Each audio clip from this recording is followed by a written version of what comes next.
So welcome everybody to our peak performance seminar series. Today we have strong shoulders and kind of the anatomy of the shoulders with Rickie here. Rickie brings over 20 years of experience in sport medicine, successfully rehabilitating everyone from the recreational athlete to the weekend warrior and the elite athlete. After graduating from the University of Manitoba in 1997, Rickie moved to Minneapolis and for 11 years worked in sports medicine. She focused her practice in the rehabilitation of post-operative shoulder rehab and shoulder injuries, and the rehabilitation of the runner, including video analysis. Rickie has worked with many professional athletes, including the Minnesota Twins, elite marathoners, and Ironman triathletes. So without further ado, we'll introduce Rickie. And you weren't supposed to say that you're a graduate. Yeah. I took that out. As long as you don't say that. Well, thanks. Thanks everyone for coming tonight. I'm going to be giving kind of a detailed talk on the anatomy of the shoulder, and also talking about how to keep your shoulders healthy, especially during kind of downtime, and why it's very difficult to rehabilitate the shoulder when you have an injury when you're in season. It is practically impossible. So the main reason that I like to go through the anatomy and give you a really good understanding is so that you understand why if you have a shoulder injury, say you come to see me or someone or whoever, and they're telling you that you need to rest, there's a very, very good reason based on anatomy why you need to rest. Otherwise, your shoulder pain will not get better. So we did want to focus this talk to overhead athletes and those that train your shoulders. It's very different to do strength and conditioning versus rehabilitating a painful shoulder. And those of you who don't have a painful shoulder, that's excellent. But we want to keep you away from having a painful shoulder because the shoulder is actually very complex, as you'll find out tonight, but it's also very, very predictable. I've seen thousands and thousands of shoulders, and I'm always intrigued by the predictability of the shoulder when we're doing the right things. And it's actually not rocket science. It's very easy to do the right things if you're doing kind of the right rehab and you have the right plan and you're doing all the right things. So a lot of the basis behind giving a talk on the anatomy of the shoulders, so you understand why I would be asking you to do all of these things, and how important kind of relative rest is in terms of the shoulder. If any of you have had the opportunity to see me for a shoulder problem, this talk will sound very similar to the education that I give you as a patient, because I like to educate all my patients in the anatomy of the shoulder so you understand why you're doing certain things. Because if you don't understand why you're doing them, you're a lot less likely to do them. And when you're an overhead athlete, your shoulders kind of your bread and butter, right? And you want to keep them healthy. So just kind of understanding the difference of my approach versus some other approaches. I do get a lot of patients that have failed therapy elsewhere. This is a program that was developed along with the orthopedic surgeon that I worked for, who is the surgeon for the Minnesota Twins. There is no TheraBand in this program for the rotator cuff specifically. There are exercises that I use that use TheraBand, but it's more for shoulder blade stability, or what we call periscapular stability, okay? So there are some exercises and some high-level exercises, but you won't see external and internal rotation being used in this program with TheraBand. And I'll say right off the bat is that internal rotation with TheraBand actually doesn't work a muscle called the subscapularis, which is part of the rotator cuff, which we'll go through. It actually overworks your pecs, and your subscapularis isn't doing anything. And that's kind of one of the biggest differences. And as I mentioned already, the shoulder is very complex, but it also is very, very predictable. It is very simple to keep the shoulder healthy and significantly reduces risk of injury. If you can keep your shoulders healthy, you stay away from doing things that you shouldn't.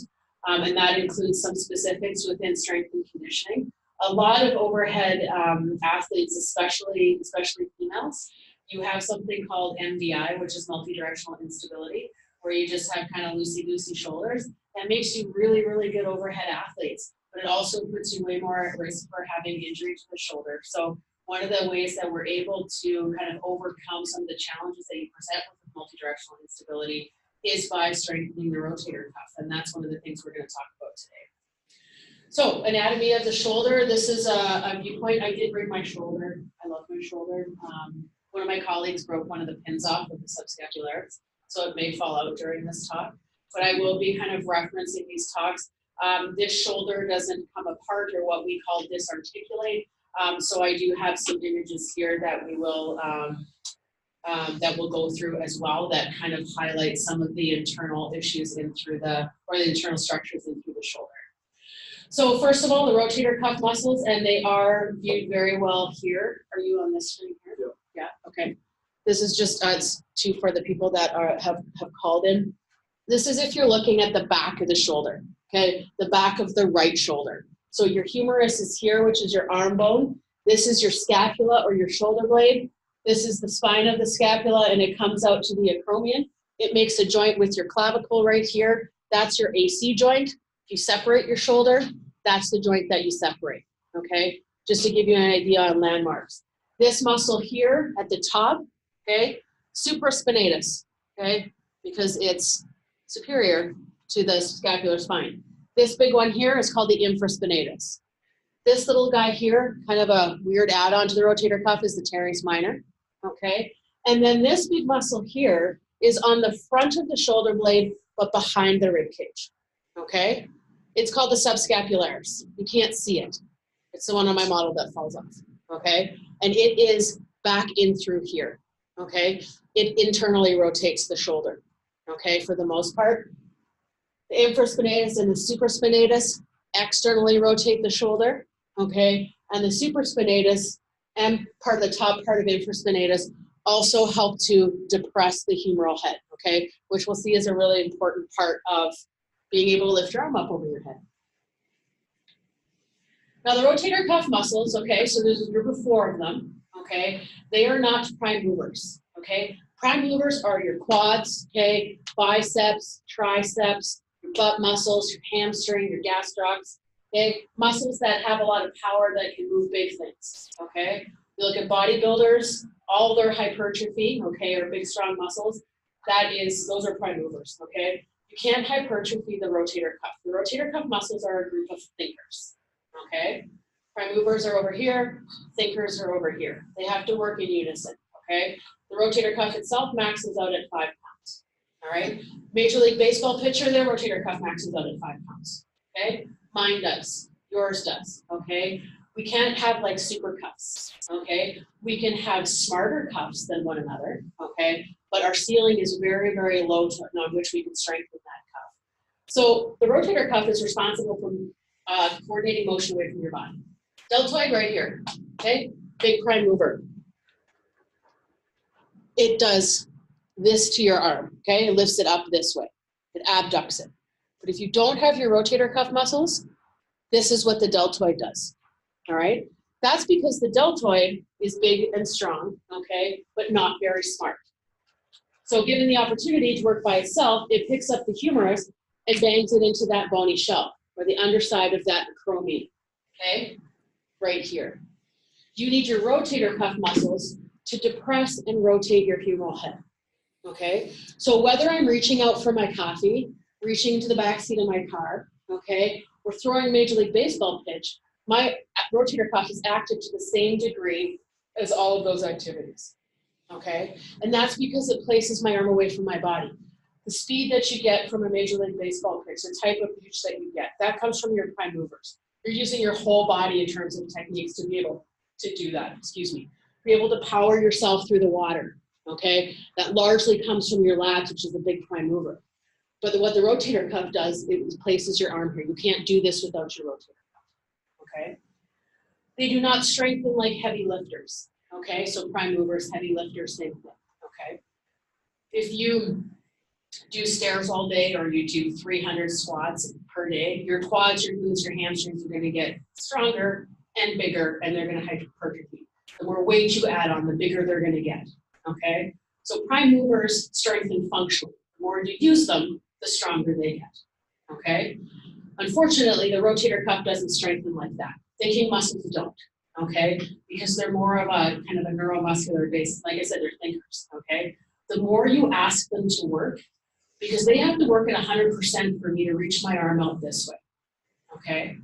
But if they're not firing at 100%, the more I do this, the weaker they're gonna get, okay? And that's a big difference between prime movers, okay? And those are muscles you work in a gym, okay? Versus the rotator cuff, which you absolutely do not, okay? The rotator cuff, I like to say, acts as a group of light switches, all right? They also don't get bulky, they get smarter, okay? So you're turning on more light switches, all right? One of the things that turns off the rotator cuff muscles, like turns off those light switches, is pain, okay? Pain inhibits the rotator cuff. So you're going through, you have a big swim meet, you're swimming, you come out of the water, and you've got some shoulder pain, and you're like, oh, it'll settle down. But what's happened is that you've shut off some of those light switches, okay? Now you go back in the pool later, or you have a really intense strength and conditioning session where you're asking your prime movers to work really hard. Well, that cuff has to be working at 100% in the background, okay? Well, now you're just turning off more light switches, all right? Because the rotator cuff gets inhibited by pain. So now you start this process of shutting things off. And that's why shoulder pain doesn't get better on its own. I'll come back to that in a minute. I kind of got off track on the anatomy. So in this picture, what you're looking at is if I take the humerus off, okay? So here's your rotator cuff, here's your supraspinatus, okay? This is the back of the shoulder. This is your infraspinatus along the back, teres minor, subscapularis. This here is your labrum, okay? It's connective tissue that comes out from the socket. And some people say that the labrum kind of turns the shoulder. Like we look at the shoulder, it's bony anatomy. It's like a golf ball and a golf tee. It doesn't really have any bony stability, okay? And some like to say that the labrum turns it into an egg in a cup. That is really not true at all, okay? When we do fresh frozen dissection, and that's the only way we can see the labrum unless we're doing a surgery, because in cadavers that we do in school, this is already disintegrated. You actually really don't get to see the labrum. But it actually looks like deflated balloon, and it's about 1 centimeter to 1.5 centimeters all the way around the socket. And what it does is that when the rotator cuff initiates, it creates a suction around the humeral head, okay? Now my fingers are way too long. The labrum's not long like that. It's very short, but it creates that suction around there, okay? And if you can imagine if you have a tear in the labrum, okay, that you're really not able to create that suction, and what happens as a result is instability. The other thing that we're looking at here is the long head of the bicep, okay? You have 2 heads to the bicep.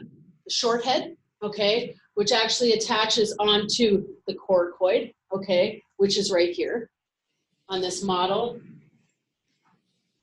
It's right here, this bony prominence that comes out on the shoulder blade, okay? It does what you normally think of in terms of a bicep. It flexes your elbow, the short head. The long head comes up, pierces the shoulder joint capsule, makes a 90-degree turn and goes into the joint and fans out into the top of the labrum, okay? And I'll talk about the long-headed biceps in a minute because it's kind of like, I call it the appendix of the shoulder joint complex. You don't really need it for function, but when there's a problem with it and it's creating pain in through the shoulder, remember what we talked about with pain, it shuts off the rotator cuff, okay?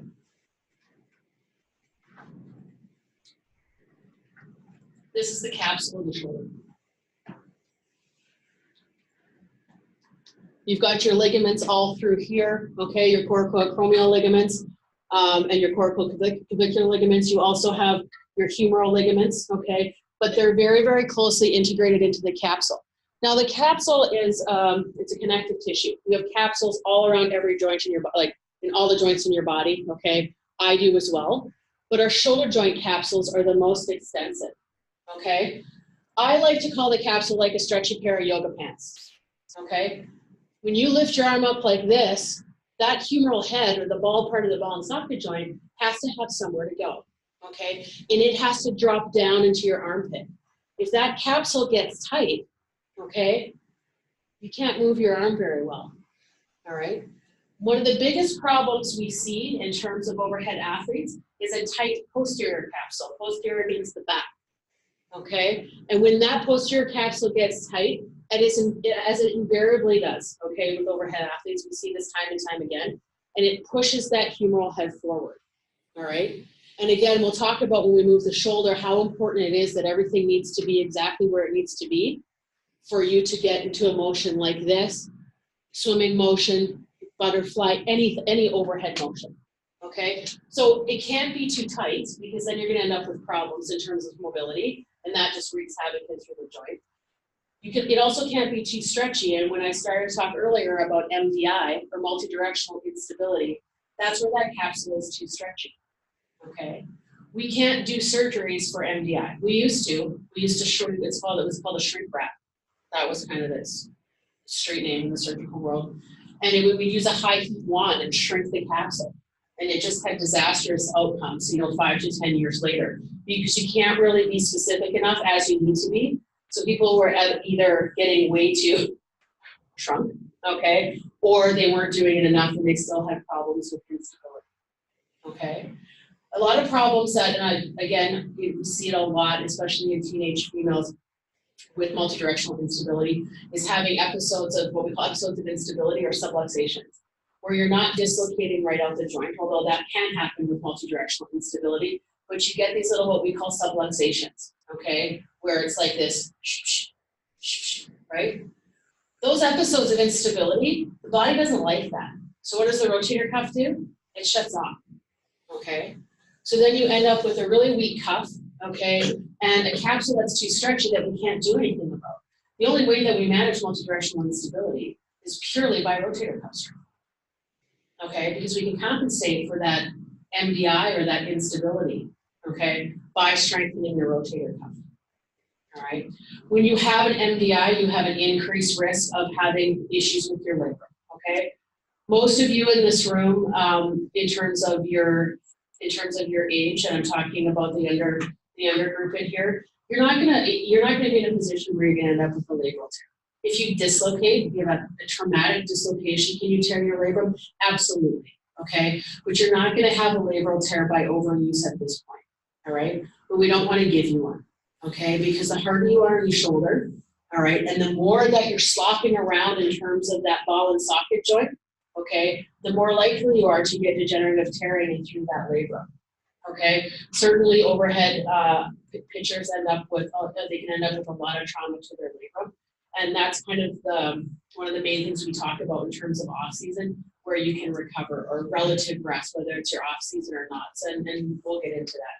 So like I said, a lot of times if I see someone who has an impingement, which is where you impinge the rotator cuff tendons underneath the acromion, okay, which is a process, it's not something that you catch, okay, it's something that happens when the rotator cuff is shut off. That posterior capsule will also get tight. If we can try and wake up the rotator cuff all we want, we may get it to be normal, but if we don't address that posterior capsule and that humeral head is still sitting forward, we're still gonna run into a lot of difficulty. You're still gonna have ongoing shoulder pain as you try to return to sport.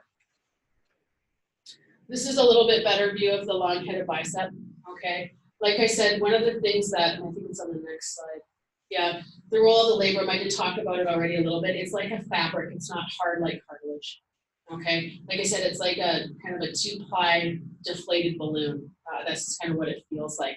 Some people like to compare it to the meniscus in your knee, and it does add to stability, but it's not hard, okay? It is attached to the glenoid, the socket, and it also creates a suction when the rotator cuff initiates to stabilize the shoulder. So when the cuff is weak, bad things happen, okay? How does the cuff get weak? The cuff gets weak by pain and overuse, okay? Overworking things, not paying attention to the shoulder. Like I said, your shoulders are your bread and butter. You're using that rotator cuff at 100% every single time you're doing your sport. You're using your cuff at 100% every time you get dressed in the morning too, okay? So you have higher requirements out of your rotator cuff, all right? So impingement. Impingement, like I said, is a process, okay? So what ends up happening is that the rotator cuff gets overworked, okay, by too much training or not enough rest or any of that kind of thing, or it's inherently weak, because some of us do have inherently weak shoulders, especially if you have some underlying MDI, that will just kind of naturally shut off the cuff. When the rotator cuff shuts off, the humeral head migrates up and forward, okay? Then when I go to get into certain positions, especially in terms of my sport, that's typically positions I'm getting in, okay? All those kind of positions, what you're gonna do is you're gonna pinch or impinge those tendons underneath the acromion. Well, that hurts, okay? And what does pain do? It shuts off the late switches, okay? So then you get more migration and sloppiness of the humeral head. That means you get more impingement. That means you get more pain, more inhibition, more slopping around. So an impingement doesn't get better on its own, okay? One of the things I see frequently is I'll have an athlete come in with a impingement-like symptoms, and they're like, well, my shoulder hurt and it kept getting worse when I was practicing or I had a big meet. And so I took a couple weeks off and the pain went away. Great. Then you go back to your sport. Okay. And unfortunately, your shoulder pain came back. And the reason why that is because the rest is important because it stops that painful vicious cycle, right? But the problem is rest doesn't turn on those light switches. Because remember, the rotator cuff doesn't strengthen function. The more you use it when it's turned off, the more it's going to turn on. So you settle down the shoulder, you don't have any more shoulder pain, but guess what? Your light switches are still shut off because you need a really boring group of exercises to turn them on. All right. And that's exactly one of the reasons why I go through the anatomy of the shoulder and this process in terms of impingement, because you can reverse it. It's not something you catch and it stays with you. It's not something that's torn. It's an impingement process. You get stuck in that vicious cycle. But it's very, very easy to settle out. Okay? One, you need a boarding program to turn on light switches. Two, you have to have activity modification. You have to stop doing the things that hurt it. Your sport, unfortunately, for a short period of time. Because we don't want to try and be turning on the light switches when you're constantly turning them back off. We can't progress that way. Okay? There's also internal impingement. This happens with a lot of throwers, and I've seen it happen with a couple swimmers as well. You come back this way into this position, and you get pain back there. What happens is that when that posterior capsule, the back part of that sleeve is really tight, okay? And remember that infraspinatus is sitting back here, okay? You pinch. I take the infraspinatus off, I'll never get it back. Right in through here, you pinch it in between the ball and the socket. Okay, that's called internal impingement, where you pinch that tendon. And again, that hurts. Okay, one of the main things that we have to resolve there, typically when I see someone with an internal impingement, they have a very, very, very tight posterior capsule. Okay, especially in swimmers when we're talking about the pecs being really tight. Okay, that allows that posterior capsule to get really tight, and the pecs are tight, and then you end up with internal impingement, and usually a general what we call subacromial impingement as well. You can develop labral tears, okay? If you're throwing, okay, or swimming on a really weak cuff over time and you're really, really painful, although it would make it really challenging for you to perform at an elite level, but you can end up getting degenerative labral tears.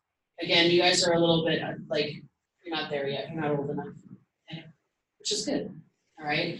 But you have to be able to think about that. Little leaguer's elbow, again, more specific to throwing. The cases that I've seen, and I've seen some fairly acute little leaguer's elbow, it's when this ligament, okay, in your elbow, it actually avulses, it tears off of its insertion, it takes a little piece of bone with it, all right? That happens in, especially boys, who are pitching beyond their age level, and they're being overpitched. They're way over their pitch counts because they have a good arm, and they're kind of getting pushed into a different age group. I'm kind of generalizing here, but that's what we see a lot of the time. It's from overthrowing. That's an overuse injury. All right, so that's a hard stop. That's no more throwing. That you gotta wait. You have to wait till that bone settles back down and heals itself. Okay. Early poor mechanics will lead to trouble later on and an inability to perform at high levels. This is why it's important for you to know this information now. Okay, because you can avoid dealing with some of these things. Every year, I usually give a talk to baseball. And go through screens with them at the beginning of their off season. All right. So we're making sure that we're dealing with anything in the off season, because once you hit your season, you're going to be in a lot of trouble if your rotator cuff is shut off and you've got a tight posterior capsule. Okay. So we take advantage of that time, kind of downtime. It doesn't mean you can't do anything. It just means you have to take a break off of your overhead activity with your sport. You can participate in strength and conditioning, but you've got to do a rotator cuff program and keep that posterior capsule healthy. So there's a lot of things, and this is based on a lot of studies that have been with pitchers, but it does apply to overhead athletes. I've seen it a lot in my practice, is what I call, or what they call it, the in-season reversible changes, okay? You take a baseball pitcher and look at how much they pitch over a season, okay? It's a lot.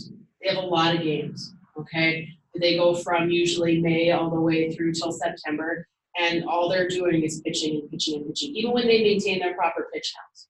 Okay, what happens is micro tearing of the cuff tendons. So not a frank tear off the bone like this, but kind of some minute tearing that happens in the tendon. okay? And decrease blood flow to those tendons. And remember, we need blood to heal. We need blood to be viable, okay? There's also a lot of labral fraying. The labrum does not have a good blood supply as it is. So it typically doesn't heal well on its own.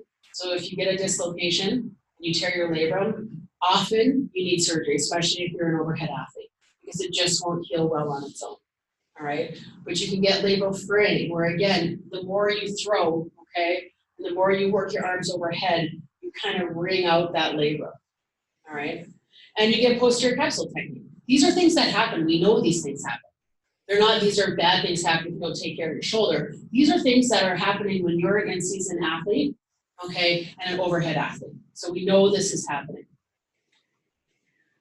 What you need to be able to do is take some time off to be able to let those reversible changes reverse themselves, okay? Again, it's practically impossible to rehabilitate a shoulder problem while in season, okay? And hopefully you have a better understanding of that now, just in terms of the fact that the rotator cuff acts like a group of light switches, okay? So we can't turn on the light switches if you're constantly throwing yourself back into a painful environment and turning them off. This is why it's so important to respect the reversible changes and take about 6 to 8 weeks off of overhead activity and work at waking up the cuff and stretching the posterior capsule, okay? 6 to 8 weeks is not a long time, okay? But it's long enough, all right? What I've seen, especially with, I'll say it with every overhead sport, it's just, it's not these in seasons and off seasons and that kind of stuff, right? Now, it's just one thing rolling into another. Well, now I'm doing pitching camps. Now I'm doing this. Now I'm doing this. They never ever give the shoulder the chance to rest, okay? And I'm telling you, if you don't give the shoulder a chance to rest, these reversible changes become non-reversible, okay? That's the problem. So you're going into a season, okay, an even heavier season after you've been doing all this training in your off season, all right? And you're gonna go into it with a really, really beaten up shoulder, okay?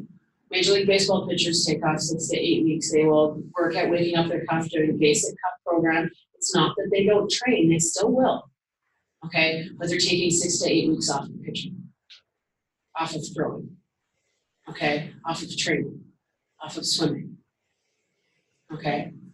And it's really, really important to, I really can't stress enough the importance of taking that time off to be able to give the chance for the shoulder to recover. And like I said, it's very easy. It's very easy to do. And it's hard, I know, when you're going from one kind of camp to the next and one club to the next and all that kind of stuff. It ends up being year long. We were not meant to do one thing 12 months out of the year. And when you're talking about overhead sport, you have to be very, very careful of how you're treating the shoulder. So again, I've said this already, shoulder pain does not get better on its own. It doesn't. You can rest it and the pain will go away for some people, but the minute you go back to doing your sport or regular activity, it's going to come back unless we address it properly. And again, the rotator cuff does not strengthen functionally. So the more you use it when the light switches are turned off, the more those light switches are going to turn off. And it's not no pain, no gain. I've had several patients come in who have, failed therapy elsewhere, and they're just like, I know I just need to push in, I need to kind of work through the pain. Absolutely not. Remember what pain does. It shuts off light switches. Okay? The only thing I'm ever going to give you that's going to be uncomfortable is a posterior capsule stretch. Because it's uncomfortable. It's like an achy, stretchy pain. Okay? But if your posterior capsule is tight, we do need to stretch it out. Okay? But other than that, in terms of any sort of rotator cuff strengthening, we're not doing it to pain. Okay? We do it to fatigue. And I also don't really use any weights with it either. Okay, the rotator cuff max is out at 5 pounds. You don't need weight. You're not trying to beef up the rotator cuff. You're trying to turn light switches on a neuromuscular level. So again, I don't use any TheraBand, okay, for the rotator cuff specifically. All right. I do use it for a pull down exercise for periscapular strengthening. I know I talked a lot about the rotator cuff, but the muscles surrounding the shoulder blade are also very important. It's just there's more of them, okay, and they're not as delicate as the rotator cuff muscles. Not that you hammer on the weights with them, but you can do a little more in terms of shoulder blade strengthening, one of the things we always have to make sure of is that someone doesn't have scapular winging. And I mean, this talk is not about going into all the pathologies of the shoulder, because we haven't really touched on the huge number of pathologies that are in the shoulder. But that's one of the things we need. That's someone that's going to come in that has an issue. These are the why I do screens for baseball Manitoba prior to their seasons, or for their in their off seasons before they're doing that, so they can address the scapular winging before they actually get to their season. Because some of them can get by and not have pain, and then you get into a really intense season, and then all of a sudden, you know, you want to be at the peak of your season, and you got to stop because you're painful. The exercises are only every other day. I get a lot of patients who say, like, well, when am I going to do them every day? Well, the answer is they're not, okay? These are not meant to be done every day, every other day. And again, less is more when it comes to the rotator cuff, all right? So some people say, and a lot of my patients will say, like, come back for a second visit. They're like, well, I wanted to get better faster, so I did them every day. Well, if you could get better faster doing them every day, I'd have you do them every day, okay? Like I said, the rotator cuff is a very delicate group of muscles. You have to be very nice to it. It's, like I said, it's turning on light switches. And we use it so much day to day. This whole entire time I've been talking, because I just talk with my hands, my rotator cuff, they've been firing at 100%, right? To hold my elbows away from my body. We do high reps and no weight. So I typically give my patients the exercises and say do a maximum of 30. 30 is not your goal. And I'm used to working with athletes of all levels.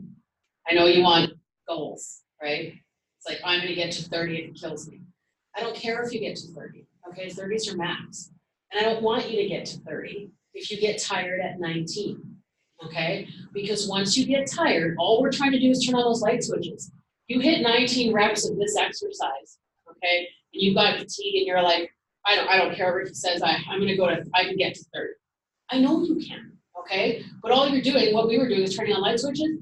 Now all you're doing is turning them back off, okay? So you don't do them in 3 sets of 10 to get your 30 in, because 30 is not your goal, it's just your max, okay? And you don't go back later and do another 11 later on. I know you can, okay, but you don't. You miss the day, and then you do them another day. I also find a lot of patients that they come in and they're like, well, I've been tracking my reps, and I could do like 19 one day, and then the next time I did them, I did 23. But then the next time I did them, I did like 17 before, and then I got tired. Keep in mind that day to day, like I said during this talk, I've been using my rotator cuff, okay? I worked all day today, so I've been using my arms and assessing patients and all that kind of stuff, okay? So you use your rotator, but on the weekend, I like to run for exercise. I'm not really using my rotator cuff, right? So I'm going to use my rotator cuff to various degrees on different days, which means I'll fatigue out at different levels. So don't really worry about counting your reps. The only reason you count your reps is I don't want you to go past 30. Okay? And I don't use weight. Okay, you don't have to progress to weight. People are like, when am I going to progress to a soup can? Or I've been doing this with a 2-pound weight. You don't have to. The only people that I had using like a 2-pound weight were my Major League Baseball pitchers who were just maintaining cuff strength. They weren't trying to generate it, and they didn't need, you don't actually need any weight. As I said before, it includes rotator cuff strengthening and scapular stabilization. So those are the muscles around the shoulder blade. And posterior capsule stretching. Sleeper stretch, lay on your side. Sorry, lay on your side this way. You push down on your arm. So you're basically stopping the shoulder blade from moving, and you're using that humerus to stretch out the back of that sleeve or that capsule. This does not do anything, okay? What it does actually is it rams your humerus up against your coracoid at the front here, and it hurts. It doesn't do anything to your posterior capsule, because that capsule is pretty, like I said, it's a stretchy pair of yoga pants, okay? But when it gets tight, it gets a little bit more tough. And what happens when you do this is you're just dragging your shoulder blade across your back, right? You're not allowing that, like you're not allowing a stretch of the posterior capsule, because it's tighter than those muscles, right? So when I'm doing this, I'm just dragging my shoulder blade across. I'm not getting a posterior capsule stretch. You need to lay on top of it and push down. It hurts. And I always say, like, people will be like, oh God, that really hurts. And I'm like, then you're doing it right. Because it's really easy to cheat with that exercise. You can kind of roll off your shoulder, you push down this way. People are like, oh, it's way easier when I got home. I'm like, well, that's probably because you're doing it wrong. okay?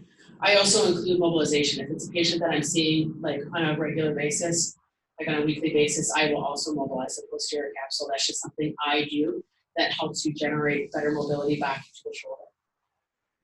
There's something in the joint, every joint in our body is called accessory motions, okay? Like when I lift my arm up like this, my humerus actually glides down. That's called accessory glide. When I put my arm behind my back, okay, my humerus actually glides back. But when you have dysfunction in the shoulder and a lack of range of motion, your rotator cuff is shut off, you can lose those accessory glides. So on a neuromuscular level, they're called arthrokinematics. It's a big word that just means how the shoulder moves accessorily. That you can't, your humeral head forgets how to do that glide.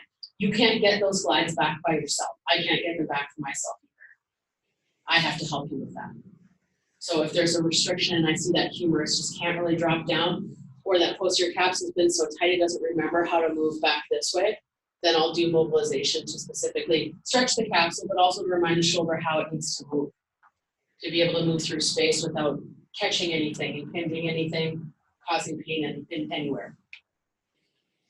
So in assessment, I generally look at rotator cuff strength. I look at scapular rhythm, which is whether I look at you from the back, flexion, abduction, okay? Make sure everything's tracking properly. There aren't any hitches in through there. Posterior capsule flexibility, okay? I do an easy screen and standing like this, but then I look at it laying down as well as checking accessory glides. Impingement testing, those are provocative tests, okay? Meaning if I'm doing an impingement test like this, and it's painful for you, that means it's positive, okay? I'm provoking the impingement, all right? We want to see impingement tests become negative, and we want to see your rotator cuff strength come up, all right, during rehab. And also stability and labral panel. I do about 4 tests for the labral. So all of those things we have to look at in clinical correlation. We have to look at what we call mechanism of injury, okay? Did it come on gradually? Was it something that happened suddenly and that kind of thing? And that helps us to kind of fit that into our assessment and our special testing to make sure that we know what we're looking at and what we're dealing with. So shoulder rehab in the training environment. So this is more kind of in an off-season situation.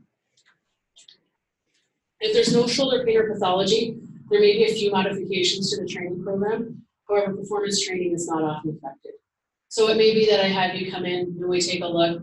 There's not really anything that I need to relay back to your strength and conditioning coach.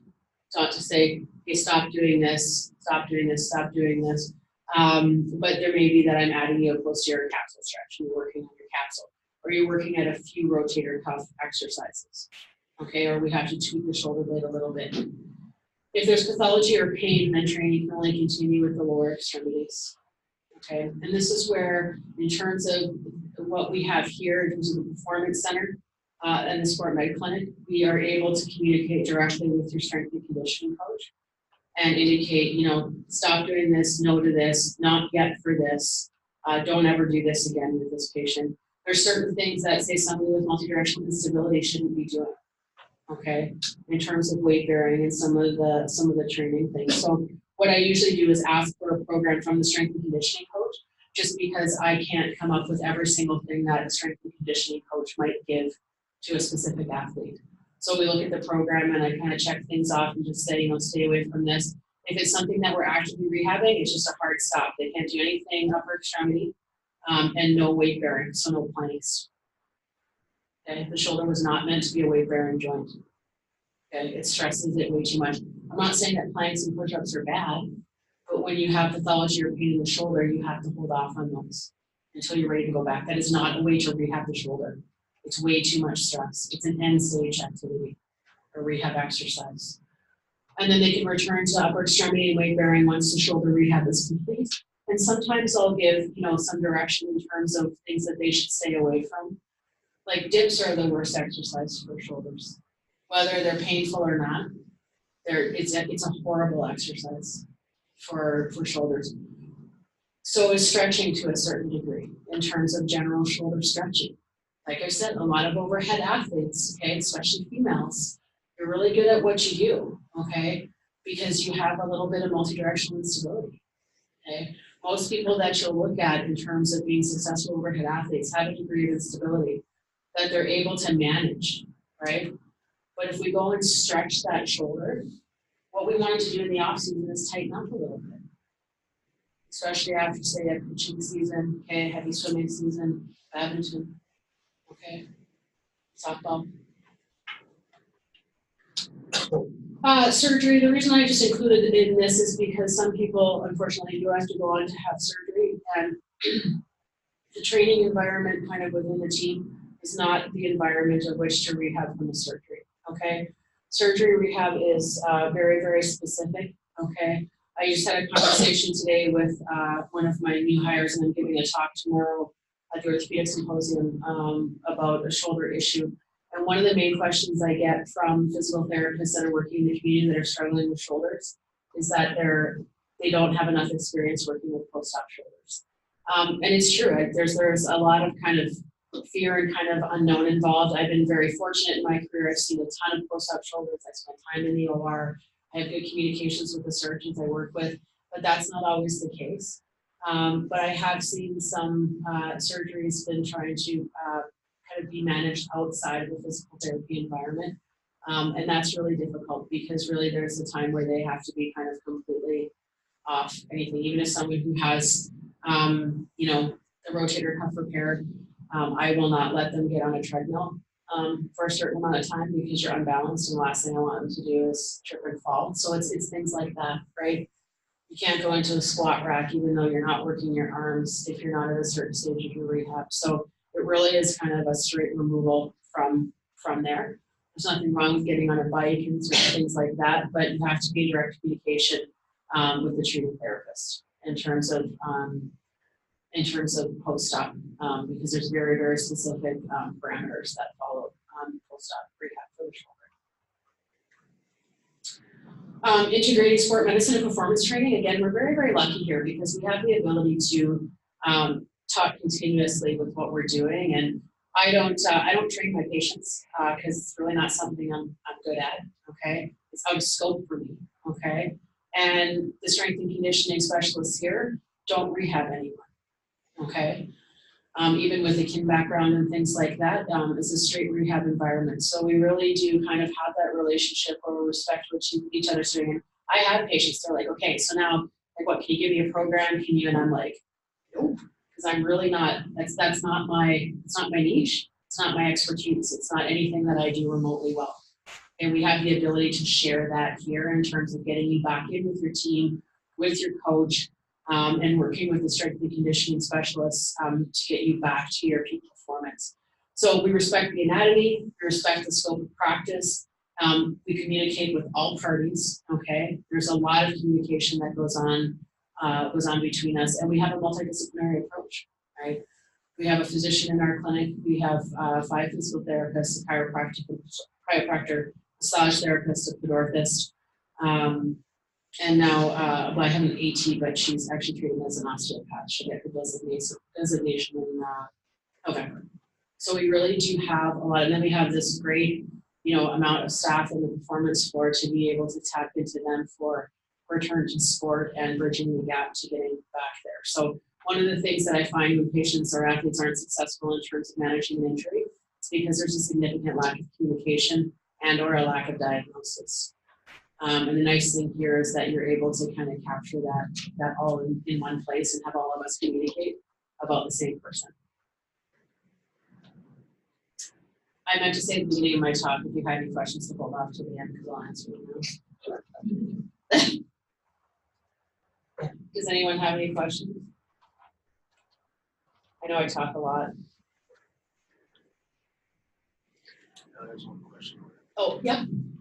I have 2 daughters that are playing on pitchers for softball. Mm-hmm. So after they have a session where you're saying we'll come in for our ICE doesn't really do anything.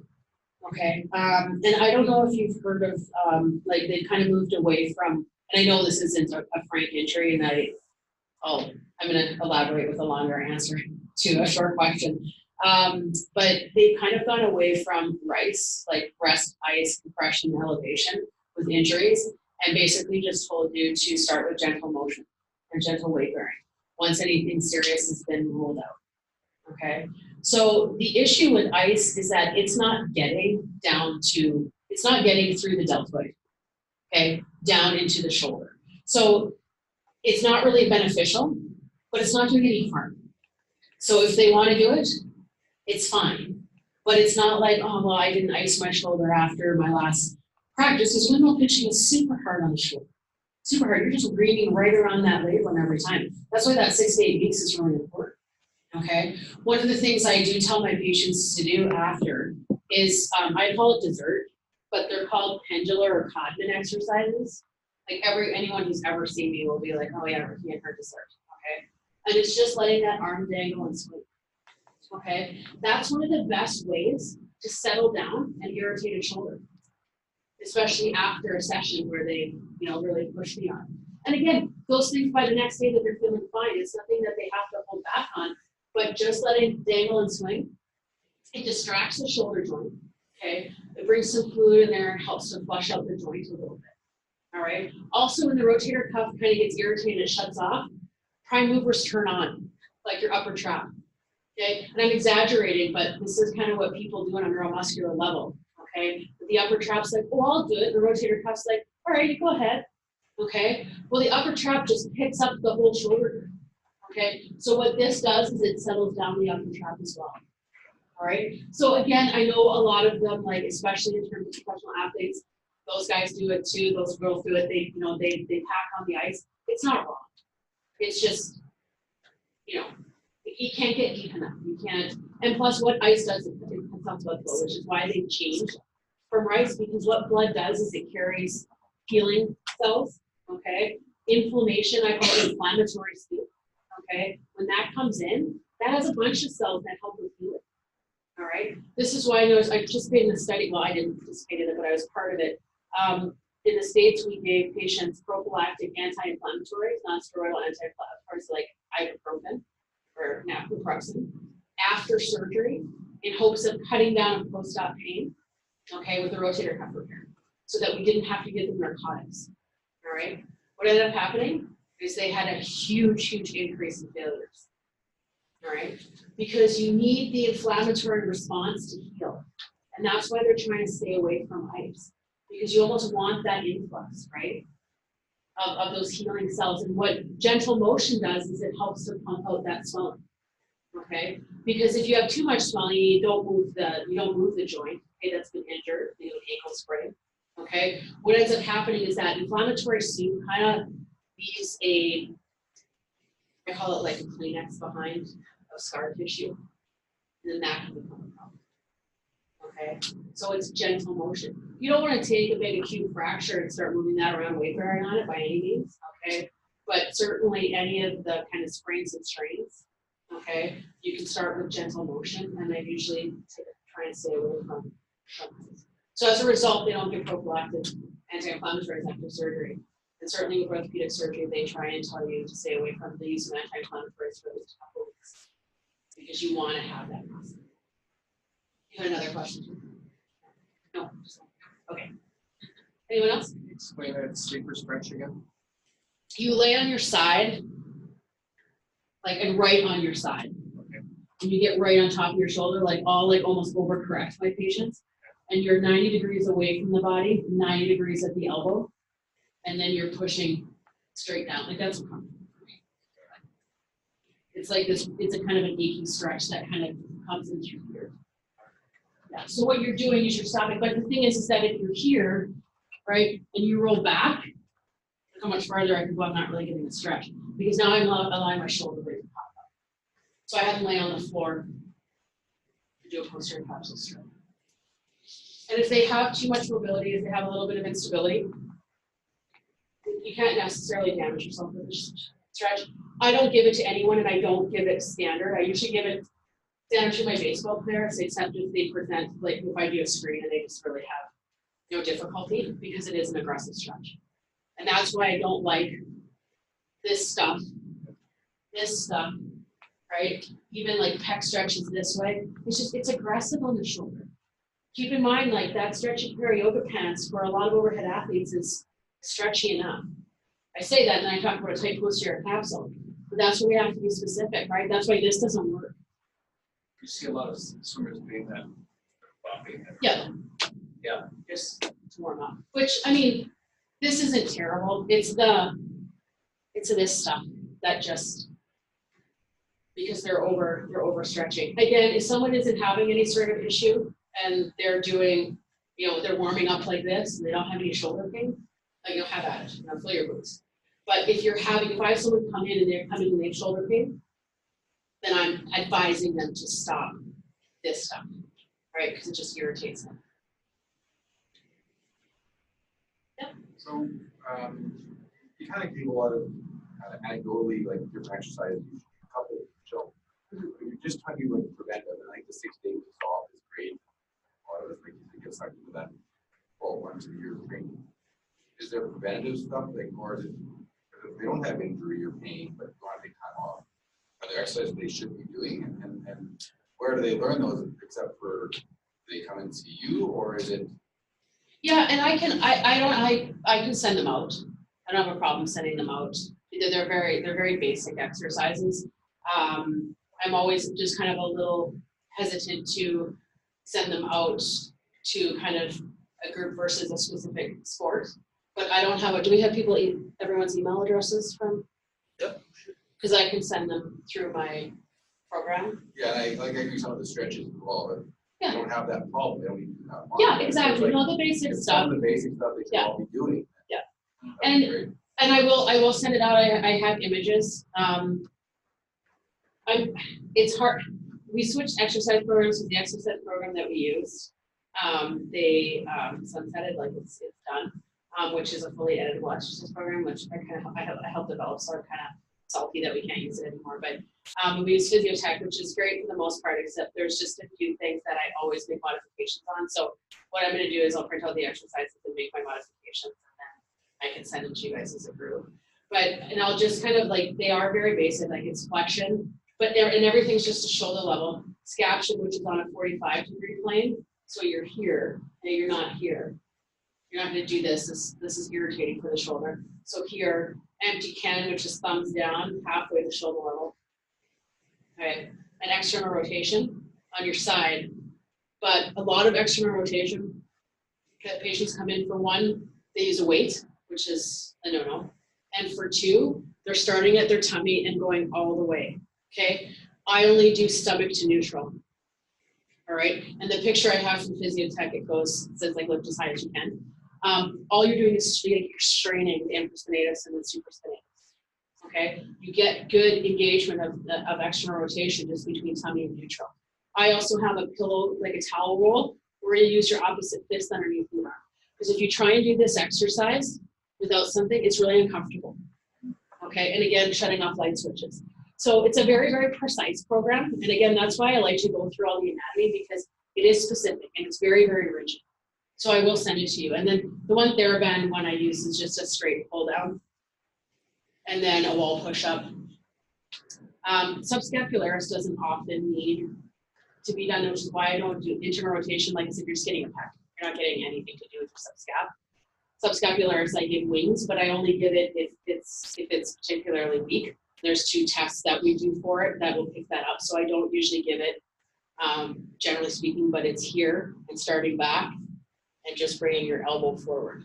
You've got to block your wrist though, because you don't want to do this. That's not subscap, right? It's coming up this way. I think in volleyball, we're all given the bands. Yeah. So that's still fine.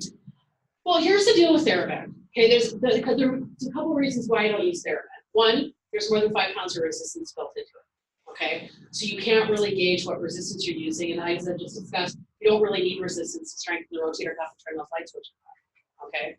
The other piece is that there's a lot of recoil in that TheraBand. Remember, the shoulder joint's like a golf ball on a golf tee. Okay, and especially when you have overhead athletes that can be unstable, especially in these ranges, it creates a lot of shear. All right. Now, I will tell you that some people can strengthen their rotator cuff with TheraBand. Okay, I've had Major League Baseball pitchers that I've treated, and before, they warm up this way, which sometimes just makes me cringe, but they don't have any issues. Okay, so some people can. The problem is that everyone can strengthen their rotator cuff with this program. So I don't want to give you TheraBand and have it not work and say, oh, wait, now I'll give you a program that works for everyone. So I'm not saying that TheraBand is bad. If you're not having any issues, you've been playing volleyball for a long time, and you've never really had your shoulders, and that's how you keep your shoulders healthy, I would say don't change it, okay? But in terms of giving it to a group of athletes, okay, that may be at various strengths in terms of their rotator cuff and various degrees of where their capsule is at just because of genetics, that's where it can get difficult. And that's why I like to kind of stay safe. Yeah. Are there pre-event exercises that? No, because you don't want to fatigue out the rotator cuff and then ask it to work really hard. Okay, so even when I have an athlete continue with their rotator cuff exercises, once they go back to sport, which typically doesn't happen, because even though you can't generate rotator cuff strength functionally, you can maintain it functionally. Okay, so if they're in season, and then they'll say to me, well, now I'm going back and I'm swimming like 8 a.m. every day, or it's usually some kids are like 5. So I don't want them to do their rotator cuff exercises, even though it's every other day, anytime within like an hour or two of an event, a practice, or anything like that. Okay, because what we're doing when we're doing rotator cuff strengthening is we're fatiguing out the rotator cuff. So what you want to do is you want to do it after. So you ask it to work really hard, okay? And then you finish it off with some exercises. But I'll say, especially in the younger population, they typically don't need to continue with rotator cuff unless they've got fairly significant MDI, where just the nature of MDI will continue to kind of inhibit the shoulder. That makes sense? Yeah. The one thing I do though is like dessert. They can do that first. And sometimes a sleeper stretch. Sometimes I'll have them do sleeper stretch before. If they've got a lot of problems with posterior capsule, but not the strength. Any other questions? Yeah. So is there an agreement where they're planning to do something? They can. What I really recommend is a dynamic warm-up, right? Like, I don't like a lot of like really aggressive stretches and things like that, but like for volleyball, just some pepper to warm up, and you're just getting increasing blood flow to the areas and working at windmill pitching, starting out kind of pretty light, short distances, and by the end, you're kind of really warmed up. So dynamic warm-up is one of the best ways to warm up the shoulder. Yeah. I was talking about activation. Usually always do Like big arm circles? Yeah, we always do Yeah, and that's one of the reasons that I do this talk, is to educate, especially coaches and things like that, because there's a lot of myths around the shoulder, and this person does this, or I saw this, and that kind of thing. And really, because the shoulder is so complex, it really and I've gotten into discussions with coaches before who have training programs and things like that are they kind of forget about the rotator cuff, or they're doing rotator cuff strengthening, but it's something that they kind of got off YouTube and or the internet or something like that, where you see you're using a lot of TheraBand, or you're using heavy weights, and you really shouldn't be. So it's putting you at risk. So I don't know, it's tough because I don't know your coach and that kind of thing, but doing especially rotator cuff strengthening before you do a practice or an event is putting you kind of behind the eight ball. Because again, you're fatiguing out your rotator cuff. And I brought some cards here too, if anyone wants to email me or anything like that.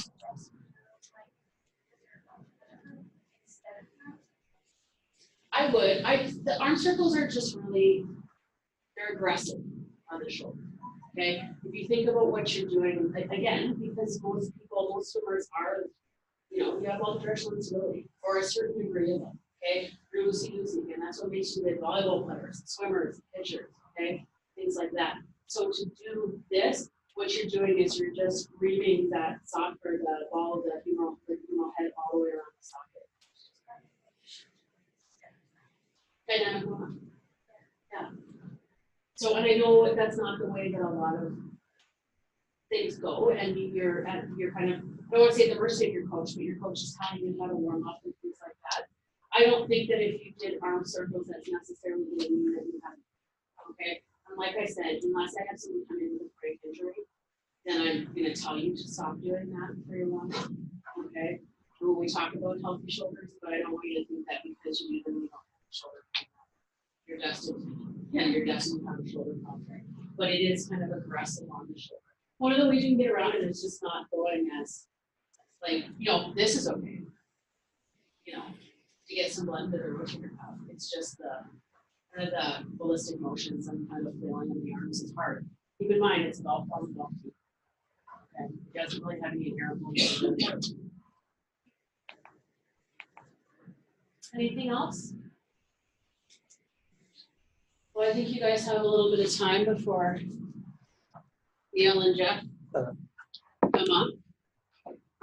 I will get the email addresses from you. Yeah, I am off to Churchill for about 4 days for work, so you can look at it, look for it sometime around next week. I'll send it. Okay. Just want to thank Rickie for starting off our series today. She's done a great job. It was an excellent talk. If